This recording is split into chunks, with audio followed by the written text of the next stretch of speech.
കൂടി പോകാം. ശബരിമല സ്വർണ്ണക്കൊള്ള കേസിൽ നടൻ ജയറാമിനെ ഇഡി ചോദ്യം ചെയ്തു.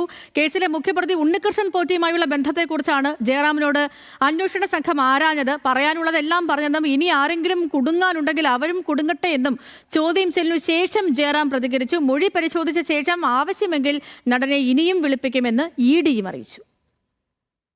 ശബരിമല സ്വർണ്ണക്കൊള്ള കേസിലെ മുഖ്യപ്രതി ഉണ്ണികൃഷ്ണൻ പോറ്റിയുമായി സാമ്പത്തിക ഇടപാടുകൾ ഉണ്ടായിട്ടുണ്ടോ എന്ന് പരിശോധിക്കാനാണ് നടൻ ജയറാമിനെ ഇഡി ഉദ്യോഗസ്ഥർ വിളിച്ചു വരുത്തി ചോദ്യം ചെയ്തത്. രാവിലെ 11 മണിയോടെ ജയറാം കൊച്ചിയിലെ ഇഡി ഓഫീസിൽ ഹാജരായി. എന്നിൽ നിന്നും ഇവർക്ക് എന്തെങ്കിലും ഉപകാരപ്രദമായ 1-2 കാര്യങ്ങൾ കിട്ടുകയാണെങ്കിൽ അത് നല്ലതല്ലേ നമുക്ക് സത്യം വെളിച്ചത്ത് കൊണ്ടുവരാനായിട്ട്. അപ്പോൾ അതിൻ്റെ കാര്യങ്ങൾ ചോദിച്ചറിയാൻ വേണ്ടിയിട്ടാണ് എന്നെ വിളിച്ചിട്ടുള്ളത്. അപ്പോൾ തീർച്ചയായിട്ടും എല്ലാം നല്ല പര്യവസാനിക്കട്ടെ, ഭംഗിയായിട്ട് തന്നെ. ഇനിയും പുറമെ വല്ലവരും കുടുങ്ങാനുണ്ടെങ്കിൽ അവരും കുടുങ്ങട്ടെ, അല്ലെങ്കിൽ അയ്യപ്പൻ വെറുതെ വിടും അവരെയൊക്കെ. ചോദ്യം ചെയ്യൽ 3 മണിക്കൂറോളം നീണ്ടു. പോറ്റിയുടെ തട്ടിപ്പിനെ കുറിച്ച് തനിക്ക് അറിയില്ലെന്ന് ജയറാം ഉദ്യോഗസ്ഥരെ അറിയിച്ചു. പോറ്റിയുമായി നല്ല ബന്ധത്തിലായിരുന്നു. ശബരിമലയിൽ നിന്നാണ് ബന്ധം തുടങ്ങിയത്.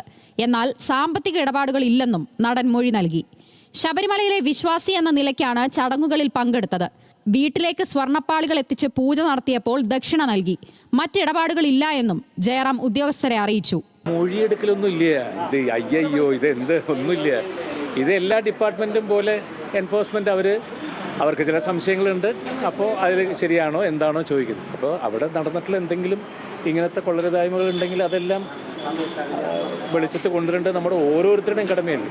നടന്റെ മൊഴി പരിശോധിച്ച ശേഷം ആവശ്യമെങ്കിൽ വീണ്ടും ചോദ്യം ചെയ്യാൻ വിളിപ്പിക്കാനാണ് ഇഡിയുടെ തീരുമാനം. ന്യൂസ് മലയാളം, കൊച്ചി.